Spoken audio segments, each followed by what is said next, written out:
watching Knowledge Track. Today I am going to explain you a very important topic in geography, that is tetrahedral hypothesis, which was given by Lothi and Green in the year of 1875. ये जो theory है ये बहुत ही important theory है for any government job examination. सबसे ज़्यादा special सबसे ज़्यादा इम्पोर्टेंट जो है वो mainly net and set examination के लिए है. तो चलिए शुरू करते हैं. जैसा कि आप सब जानते हैं कि हमारे अर्थ पे कितने कॉन्टिनेंट्स हैं, 7 कॉन्टिनेंट्स हैं एंड कितने ओशंस हैं, 5 ओशंस हैं, है ना. तो मेनली उन कॉन्टिनेंट्स एंड ओशन बेसिन्स का किस तरह से ओरिजिन हुआ है इसके बारे में लॉथी एंड ग्रीन ने एक बहुत ही इम्पॉर्टेंट थ्योरी दिया था या फिर एक हाइपोथेसिस दिया था जिसको हम लोग टेट्राहेड्रल हाइपोथेसिस के नाम से जानते हैं. ओके, तो जैसा कि आप ये वर्ल्ड मैप में देख पा रहे हो, जो कलरफुल एरियाज है वो सारे कॉन्टिनेंट्स हैं, 7 कॉन्टिनेंट्स, एंड जो ब्लू कलर से डिनोट किया गया वो सारे ओशन बेसिन्स है या ओशंस है. ठीक है, तो इनका ओरिजिन कैसे हुआ या फिर इसके ओरिजिन के क्या क्या कारण हैं, इन सब बातों को आज इस थ्योरी के द्वारा हम आपको समझाने की कोशिश करेंगे. ओके, तो कॉन्टिनेंट्स एंड ओशन बेसिन्स जो हैं उनको मेनली हम लोग relief features of first order के नाम से भी जानते हैं. एंड ये थ्योरी पढ़ने से पहले आपको उनकी कुछ कैरेक्टरिस्टिक्स के बारे में आपको जानना पड़ेगा कि उनका कैसे अरेंजमेंट है या फिर उनका किस तरह से डिस्ट्रीब्यूशन हुआ है कॉन्टिनेंट्स एंड ओशंस का. ठीक है, तो उनके कुछ कैरेक्टरिस्टिक्स मैंने यहाँ पे मेंशन किए हुए हैं. तो सबसे पहला कैरेक्टरिस्टिक्स ही यही है कि हमारे पूरे अर्थ पे, हमारे पूरे ग्लोब पे आप देख सकते हो कि 70% वाटर है ना. 70.8% वाटर है यानी कि ओशंस है एंड 29.2% कॉन्टिनेंट्स है. ओके, तो यहाँ पे जितने भी सारे कॉन्टिनेंट्स है वो कम है एज कम्पेयर टू ओशंस. ये एक आपका कैरेक्टरिस्टिक हो गया. दूसरा कैरेक्टरिस्टिक ये हो गया कि जो नॉर्दर्न हेमिस्फीयर है, यहाँ से ये इक्वेटर जा रहा है, तो इसके ऊपर का जो ये नॉर्दर्न हेमिस्फीयर है एंड इसके नीचे ये जो साउदर्न हेमिस्फीयर है, नॉर्दर्न हेमिस्फीयर में आप देख सकते हो कि कॉन्टिनेंट्स ज़्यादा हैं यानी कि लैंड मासेस जो हैं वो नॉर्दर्न हेमिस्फीयर में ज़्यादा हैं as compared to southern hemisphere. And southern hemisphere में आप देख सकते हो कि ओशंस यानी कि वाटर बॉडीज ज़्यादा हैं as compared to northern hemisphere. तो ये भी एक कैरेक्टरिस्टिक्स हो गया. इसी वजह से पता है नॉर्दर्न हेमिस्फीयर को हम लोग लैंड हेमिस्फीयर भी कहते हैं एंड सदर्न हेमिस्फीयर को हम लोग वाटर हेमिस्फीयर भी कहते हैं. मैंने यहाँ लिखा भी है northern hemisphere is equal to land hemisphere and southern hemisphere is equal to water hemisphere. Okay, अच्छा, एक और जो कैरेक्टरिस्टिक्स है वो है कि कॉन्टिनेंट्स एंड ओशंस का जो शेप है वो कैसा है. मेनली ट्रायंगुलर शेप है. मैंने लास्ट के प्रीवियस वीडियो में भी कॉन्टिनेंटल ड्रिफ्ट थ्योरी जो वैगनर ने दिया था वो मैंने डिस्कस किया था. ठीक है, तो आप वो थ्योरी भी देखिएगा, मेरे प्लेलिस्ट में अवेलेबल होगा. ओके, तो मेनली जो शेप है वो क्या है, मेनली कॉन्टिनेंट्स एंड ओशंस दोनों का ही शेप आप ट्रायंगुलर कह सकते हो. ठीक है, एज सिर्फ 2 एक्सेप्शन, एक ऑस्ट्रेलिया और एक अंटार्कटिका. बाकी जो कॉन्टिनेंट्स आप देख सकते हो ये भी यहाँ से इस तरह से एक ट्रायंगल फॉर्म करता है, यहाँ से ये इस तरह से एक ट्रायंगल फॉर्म करता है, ये एक ट्रायंगल फॉर्म कर रहा है, यूरोप एशिया ये भी एक ट्रायंगल फॉर्म कर रहा है. तो कॉन्टिनेंट्स एंड ओशंस का ट्रायंगुलर शेप होने के बावजूद इनमें डिफरेंस क्या है आप देखोगे. ट्रायंगल के बेसेस एंड एपेक्स होते हैं. तो मेनली जो ट्रायंगल, जो कॉन्टिनेंट्स है उनका जो शेप है वो ट्रायंगुलर शेप में है. उसका जो बेसिस है आप देख लो नॉर्थ में है एंड ये जो है इधर से ऐसे आ रहा है, तो ये मेरा एपेक्स है ना. यहाँ पर आप देख लो इस तरह से ऐसे आ रहा है तो इसका एपेक्स नीचे यानी कि नॉर्थ में जो है, नॉर्थ में हमारा बेस पड़ रहा है कॉन्टिनेंट्स का एंड साउथ में हमारा क्या पड़ रहा है, एपेक्स पड़ रहा है.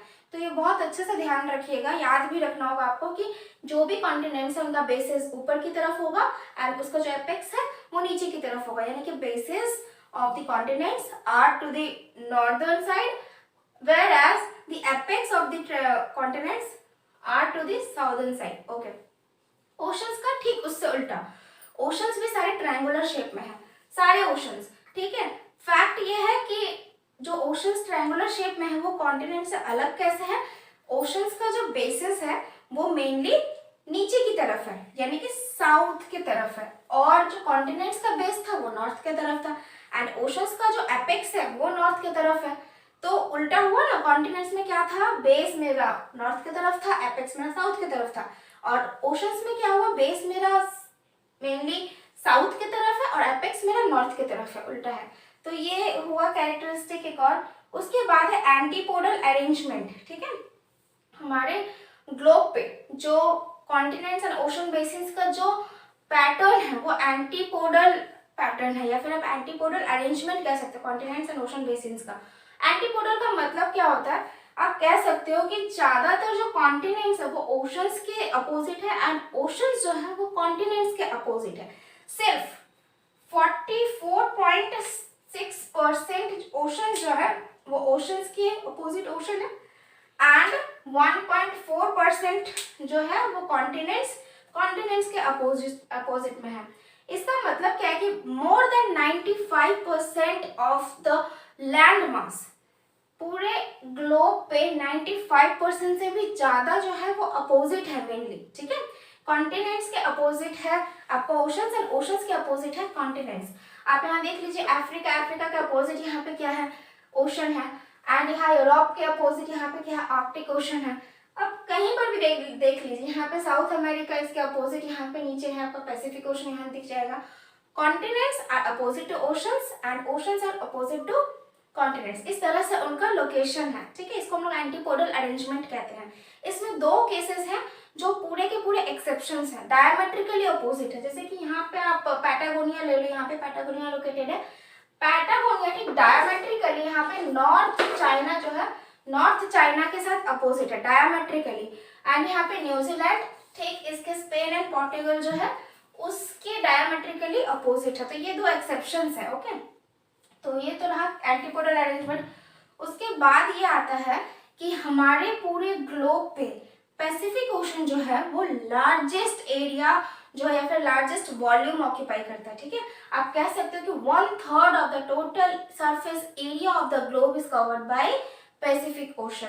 तो ये कुछ बेसिक कैरेक्टरिस्टिक्स हैं हमारे कॉन्टिनेंट्स एंड ओशन बेसिन्स के, जो हमें इस हाइपोथेसिस के पढ़ने से पहले हमें याद रखने होंगे, ठीक है। क्योंकि इन्हीं कैरेक्टरिस्टिक्स के बेसिस पे आप चाहे कोई भी हाइपोथेसिस ले लो, कोई भी थ्योरीज ले लो, जो आता है मेनली वो डिटरमाइन किया जा सकता है कि वो कितना ऑथेंटिक है या वो कितना वैलिड है। ऐसे टाइम टू टाइम बहुत सारे साइंटिस्ट ने theories, concepts, views and hypothesis लाया है, बट उसमें से सबसे इम्पोर्टेंट जो है वो लॉथियन ग्रीन द्वारा दिया गया मेनली टेट्राहेड्रल हाइपोथेसिस है, ठीक है।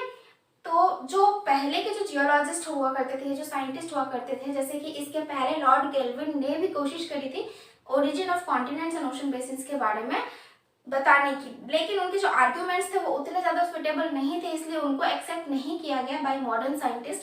बाद में लॉथियन ग्रीन आए एंड उनका जो ये मेनली कॉन्सेप्ट है टेट्राहेड्रल हाइपोथेसिस वो बहुत ही ज़्यादा इम्पॉर्टेंट फिर बाद में प्रूव हुआ, ठीक है। तो इसके बाद हम लोग जो पढ़ेंगे, तो हम लोग शुरू करते हैं। लॉथियन ग्रीन कौन थे? लॉथियन ग्रीन एक जियोलॉजिस्ट थे, ठीक है। ये क्या किए 1875, बहुत पुराने टाइम की बात है, 1875 में उन्होंने ये हाइपोथेसिस को पोस्टुलेट किया था या प्रोपाउंड किया था। ये हाइपोथेसिस जो है mainly based on the characteristics of a tetrahedron. ये टेट्राहेड्रॉन थ्योरी, टेट्राहेड्रॉन एक्चुअली एक सॉलिड बॉडी है एंड उसके कैरेक्टरिस्टिक्स जो कॉमन कैरेक्टरिस्टिक्स है उसके ऊपर बेस्ड है ये थ्योरी, ठीक है। तो मेनली टेट्राहेड्रॉन आप कह सकते हैं ज्योमेट्रिकल शेप है। इसके पहले भी जो बेसिक फंडामेंटल प्रिंसिपल्स थे ज्योमेट्रिक शेप्स के, उसके ऊपर बेस करके बहुत सारे थ्योरीज दिए गए हैं, जिसमें से एक हाइपोथेसिस है, बहुत इंपॉर्टेंट हाइपोथेसिस है, pentagonal dodecahedral hypothesis which was given by Elie de Beaumont, okay, याद रखिएगा, ठीक है। Pentagonal dodecahedral hypothesis which was given by Elie de Beaumont. And dodecahedral मतलब क्या होता है? डोडेका एक ग्रीक वर्ड है जिसका मतलब होता है 12, ठीक है, रिमेंबर दैट, ये याद रखिएगा।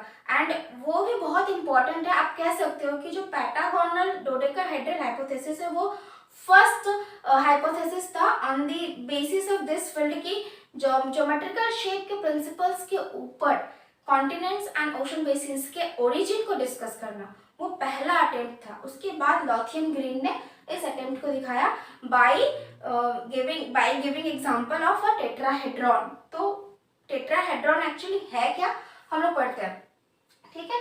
टेट्राहेड्रॉन एक्चुअली ठीक इस तरह का देखने में लगता है,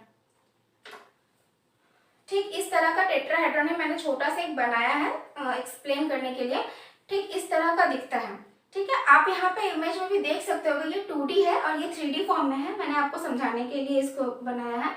तो ये जो ऊपर है मेरा, ये मेरा जो है मेनली आर्कटिक ओशन है। तो टेट्राहेड्रॉन को समझने से पहले आप ये जान लीजिए कि ये एक सॉलिड बॉडी है, आप देख सक रहे हो ये एक सॉलिड बॉडी है एंड इसके 4 प्लेन सर्फेसेस होते हैं। ठीक है, प्लेन सर्फेस मतलब इसको हम लोग प्लेन सर्फेस कहते हैं। कितने हैं? 4 है, 1 2 3 एंड 4। इसके 4 प्लेन सर्फेसेस हैं एंड सारे प्लेन सर्फेसेस इक्विलैटरल ट्रायंगल हैं, सबके साइड्स इक्वल है। ठीक है, ये सारे इक्विलैटरल ट्रायंगल है। 4 प्लेन सर्फेसेस है एंड इसके 3 एजेस है। ये जो आप कॉर्नर ये जो लाइन देख पा रहे हो ये मेनली इसका 3 एजेस है एंड इसके 4 क्या है? एपेक्स है या फिर एपिसेस कह सकते हो। ये 1 2 3 एंड ये 4। ठीक है, आप कभी भी इसको ऐसे उल्टा मत रखिएगा, तो ये ट्रायंगुलर शेप में हो गया, लेकिन ये गलत है एक्चुअली। ठीक है, ये हम लोग नॉर्दर्न हेमिस्फीयर में रहते हैं ना, तो एक्चुअली गलत है। इस तरह से कभी भी आप टेट्राहेड्रॉन को अर्थ के साथ कंपेयर करके इस थ्योरी को मत समझिएगा, इसलिए मैंने इसको ऐसे रखा है उल्टा। मैंने ड्राइंग भी उसी हिसाब से किया है। तो चलिए समझते हैं एक्चुअली हुआ क्या था कि हमारे अर्थ पे पहले क्या थी, मतलब बहुत गर्म था जब ये ओरिजिन हुआ था हमारा अर्थ, तो ये बहुत ज़्यादा गर्म था एंड फिर बाद में यूनिफॉर्म प्रेशर की वजह से लॉथियन ग्रीन ने हमें कहा है कि पहले जो अर्थ था वो बहुत ही गर्म था जब इसका ओरिजिन हुआ था, वो एक स्फीयर शेप में था। अर्थ हमारा ग्लोब क्या था? वो स्फीयर शेप में था। तो बाद में धीरे धीरे जब उसमें यूनिफॉर्म प्रेशर आया, यूनिफॉर्म प्रेशर आने के बाद वो जो स्फीयर है मेनली वो टेट्राहेड्रॉन का एक शेप ले लेता है। ठीक है, यूनिफॉर्म प्रेशर आने की वजह से। मैंने यहाँ पे लिखा है कि यहाँ पे स्फीयर जो है वो ज़्यादा प्रेशर, यूनिफॉर्म प्रेशर क्रिएट करने से चारों तरफ से अगर आप इक्वल यूनिफॉर्म प्रेशर लगाते हो तो एक टेट्राहेड्रॉन का शेप ले लेता है। तो स्फीयर में एक्चुअली होता क्या है, उन्होंने अपना इस हाइपोथेसिस को 2 ज्योमेट्रिकल प्रिंसिपल्स के ऊपर बेस्ड किया है। उन्होंने कहा कि जब स्फीयर था अर्थ, तो आप देख लो ज्योमेट्री में भी आपने पढ़ा होगा कि जब एक स्फीयर होता है तो उसका जो वॉल्यूम होता है वो लार्जेस्ट होता है with respect to its surface area. मैंने लिखा भी है कि largest volume with respect to its surface area. लेकिन जब उस स्फीयर के ऊपर प्रेशर, यूनिफॉर्म प्रेशर लगता है तब क्या हो जाता है, वो स्फीयर से वो टेट्राहेड्रॉन शेप में आ जाता है एंड देन उसका जो वॉल्यूम होता है वो कम हो जाता है, least volume with respect to its surface area, tetrahedron के शेप में। तो उन्होंने कहा, लॉथियन ग्रीन ने कहा कि ये जो स्फीयर है अर्थ जो है उस पर यूनिफॉर्म प्रेशर लगा एंड फिर वो एक टेट्राहेड्रॉन का शेप ले लिया। तो जब इसमें यूनिफॉर्म प्रेशर लगा, कॉन्ट्रैक्शन हुआ कूलिंग की वजह से, अर्थ ठंडी हुई, उसके बाद कॉन्ट्रैक्शन हुआ एंड देन वो टेट्राहेड्रॉन का शेप लेने के बाद जो कॉन्टिनेंट्स है हमारे वो कुछ भाग इसके ऊंचे ऊंचे रह गए एंड कुछ गहरे चले गए, कुछ डेप्थ में चले गए। तो आप ऊंचे उठे हुए भाग को देख पा रहे हो, ये कॉन्टिनेंट्स है north America and south America and फिर ये गहरे दबे भाग यानी कि ये नॉर्थ अटलांटिक ओशन, ये साउथ अटलांटिक ओशन है। ठीक है, ये पैसिफिक ओशन है। तो आप देख पा रहे हो कि जब ऐसा हुआ होगा, जब टेट्राहेड्रॉन का शेप लिया होगा अर्थ, तब क्या हुआ होगा कि जो ऊंचे उठे हुए भाग है वो कॉन्टिनेंट्स रह गए और जो नीचे दबे हुए भाग है उसमें पानी आके जमा हो गया, यानी वो ओशंस का रूप ले लिया। तो अटलांटिक ओशन एंड यहाँ पे ये भी अटलांटिक ओशन है, north Atlantic ocean, south Atlantic ocean. उसके बाद ये आप देख पा रहे हो यूरोप एंड अफ्रीका, ये भी ऊंचे दबे हुए भाग रह गए एंड यहाँ पे आ गया यहाँ इंडियन ओशन एंड फिर ये एशिया एंड ऑस्ट्रेलिया आ गया, फिर आ गया ओशन पैसिफिक ओशन एंड नीचे आपका अंटार्कटिका है। ठीक है, और इधर साउदर्न ओशन है। तो कहने का मतलब क्या है कि आप देख पा रहे हो कि ऊंचे उठे हुए भाग कॉन्टिनेंट्स बन गए और नीचे दबे हुए भाग हमारे ओशंस बन गए। तो उन्होंने इस टेट्राहेड्रॉन के शेप में ये जो इसका जो शेप है मेनली, इसमें उन्होंने पूरे अर्थ को बताने की कोशिश की है। किस तरह से बताने की कोशिश की है, आप अगर देखो तो ये हमारा मेनली मान लेते हैं ये अटलांटिक ओशन है। ठीक है, तो यहाँ हमारा अटलांटिक ओशन है। इस अटलांटिक ओशन के अगर आप वेस्ट में देखो तो ये हमारा क्या है, north America and south America है।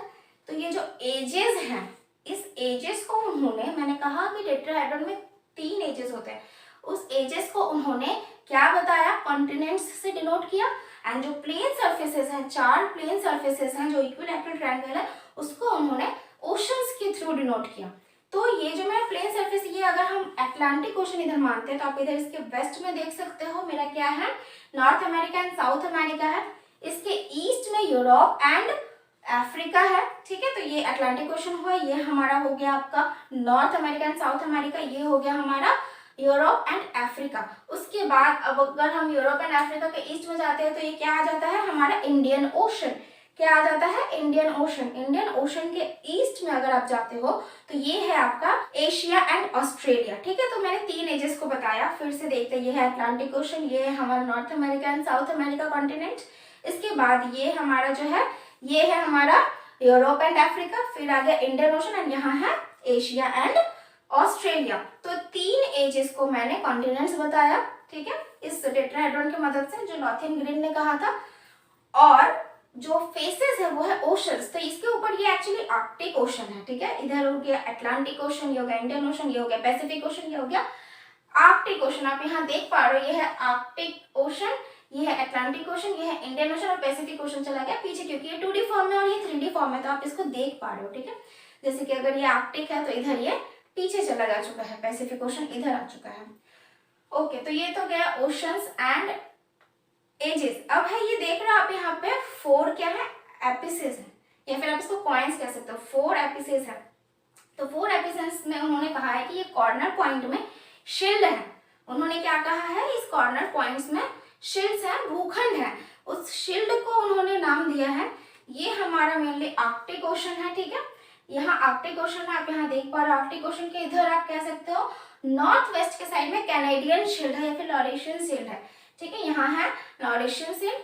अच्छा, ये बीच में जो है ये हमारा बाल्टिक शील्ड है। ठीक है, अगर हम इसको इस तरह से देखते हैं तो इधर हमारा क्या है कैनेडियन शील्ड है। ठीक है, इधर हमारा क्या है कैनेडियन शील्ड है, इधर हमारा है बाल्टिक शील्ड, ये है साइबेरियन शील्ड और नीचे है अंटार्कटिक शील्ड, क्योंकि अंटार्कटिका हमारे इधर साउथ में है ना, नीचे है ना।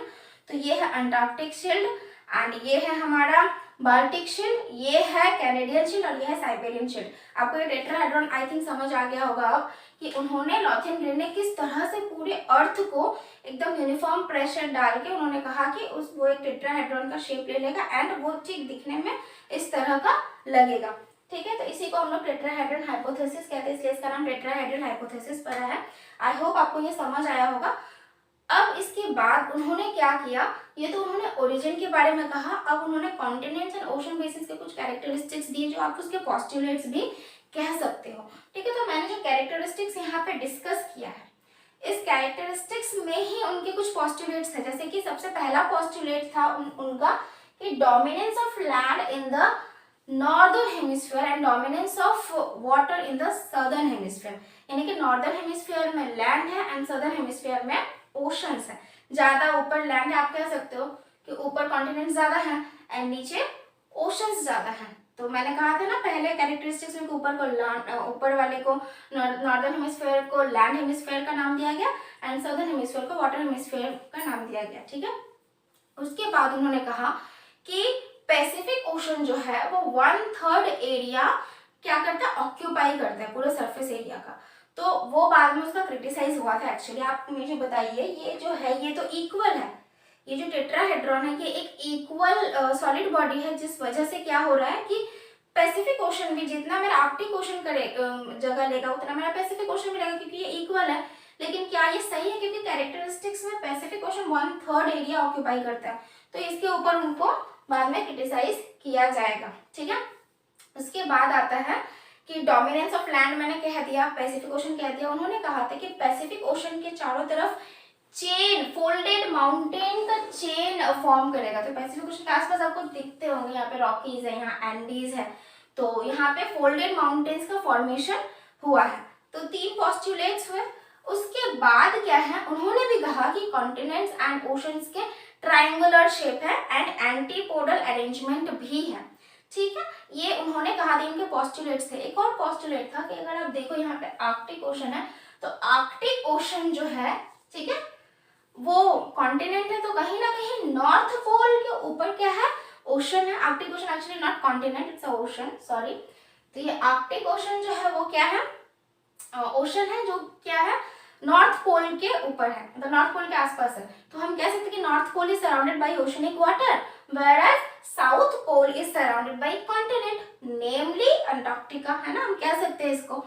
तो ये कुछ पोस्टुलेट्स थे जो टेट्राहेड्रल हाइपोथेसिस में दिए गए थे बाय लॉथियन ग्रीन। एंड इसके बाद ये जो मैंने कहा है, ये जो मैंने लिखा है, आप चाहो तो इसको एक नोट डाउन कर सकते हो। तो अब हम लोग चलते हैं टेट्राहेड्रल हाइपोथेसिस जो लॉथियन ग्रीन ने दिया था उसके कुछ क्रिटिसिज्म्स। उसके पहले हम आपको ये बता दें कि जब उन्होंने ये टेट्राहेड्रल हाइपोथेसिस दिया था तो इसके कॉन्सेप्ट्स को ग्रेगरी ने बहुत अच्छे से एक्सेप्ट किया था। उन्होंने बोला था कि सही है, टेट्राहेड्रल हाइपोथेसिस कुछ हद तक कॉन्टिनेंट्स एंड ओशंस के ओरिजिन प्लस उनके डिस्ट्रीब्यूशनल पैटर्न के कैरेक्टरिस्टिक्स को डिफाइन करता है। इसलिए ग्रेगरी ने इसको क्या किया, एक्सेप्ट किया था, बट उन्होंने सजेस्ट किया था कि कुछ मॉडिफिकेशंस होने चाहिए, ठीक है। एंड फिर उनको क्रिटिसाइज किया गया। तो सबसे पहले किस टॉपिक पे किस लिए उनको क्रिटिसाइज किया, उन्होंने कहा था it is argued that the balance of the earth in the form of a tetrahedron while rotating on an apex can not be maintained. उन्होंने कहा था कि टेट्राहेड्रॉन जो है वो रोटेट कर रहा है अपने एपेक्स पे, तो वो मेंटेन नहीं हो सकता, वो उस तरह से रोटेट नहीं कर सकता, उसका बैलेंस मेंटेन नहीं हो सकता है, ठीक है। Earth is rotating, second criticism, earth is rotating so rapidly, earth अपने एक्सिस पे इतना रैपिडली रोटेट करता है कि उसका पॉसिबल नहीं है, मतलब इतना पॉसिबल नहीं कि वो स्फेरिकल शेप से टेट्राहेड्रॉन शेप में बदल जाए। इवन उन्होंने कहा था ना कि कूलिंग की वजह से हुआ था, तो कूलिंग की वजह से भी नहीं हो सकता, ठीक है। तो ये भी एक उनका पॉइंट गलत हुआ, एक्चुअली क्रिटिसाइज किया गया उनको इस बात पे। फिर ये हाइपोथेसिस जो है वो बिलीव करता है permanency of continents and ocean basins, ठीक है। उन्होंने कहा था, जिस हिसाब से उन्होंने कहा है कि टेट्राहेड्रॉन के जरिए उन्होंने जो बताया है कि उस शेप में है, तो उन्होंने कहा कि ये परमानेंट है। कहीं ना कहीं ये हाइपोथेसिस परमानेंसी को डिनोट करता है कि continents and ocean basis permanent है, अपने जगह पे स्थिर है। बट नहीं, ये तो continental drift theory, sea floor spreading theory और प्लेट टेक्टोनिक थ्योरी, इन तीनों थ्योरी के अगेंस्ट है। जो मैंने कॉन्टिनेंटल ड्रिफ्ट थ्योरी के बारे में एक वीडियो बनाया भी है, आप उस वीडियो को जरूर देखिएगा मेरे प्लेलिस्ट पे जाकर, ठीक है। तो आपको समझ आएगा कि एक्चुअल में continents and ocean basis permanent नहीं है, they moves, okay, they are moving actually. तो जिस वजह से ये इसके लिए भी उनको क्रिटिसाइज किया गया, क्योंकि ये बोलते हैं कि परमानेंट है continents and ocean basis, but ये एक्चुअल में नहीं है। एंड लास्ट क्रिटिसाइज किया गया था उनको पैसिफिक ओशंस को लेकर। पैसिफिक ओशन जो है, मैंने पहले ही कैरेक्टरिस्टिक्स में कहा था कि पैसिफिक ओशन 1/3 एरिया ऑक्यूपाई करता है of the total surface area of the earth. तो उसमें 1/3 एरिया ऑक्यूपाई करता है, लेकिन टेट्राहेड्रॉन में तो चारों फेसेस जो है जहाँ पे ओशंस को डिनोट किया गया है वो चारों इक्वल है, वो भी इक्विलैटरल ट्रायंगल है। तो पैसिफिक ओशन जो एरिया वहाँ पे दिखाया जा रहा है और आर्कटिक ओशन जो एरिया है, दोनों का एरिया कैसे सेम हो सकता है, नहीं हो सकता ना। तो वहां पर भी उनको क्रिटिसाइज किया गया कि पैसिफिक ओशन बहुत ही लार्ज है, 1/3 एरिया ये ऑक्यूपाई करता है, तो टेट्राहेड्रॉन के जरिए इसको प्रूव नहीं किया जा सकता है। तो ये तो था पूरा tetrahedral hypothesis which was given by Lowthian Green, जो कि बहुत ही इंपॉर्टेंट है। एंड सब्सक्राइब कर दीजिए और साथ में बेल आइकन जो है उसको भी प्रेस कर दीजिए, क्योंकि आप अगर सब्सक्राइब करते हो तो मुझे भी मोटिवेशन मिलता है कि मैं आपके लिए फर्दर वीडियोस लेके आऊँ। मेरा नेक्स्ट वीडियो है सी फ्लोर स्प्रेडिंग थ्योरी के ऊपर, सो मेरे साथ बने रहिएगा। Thank you.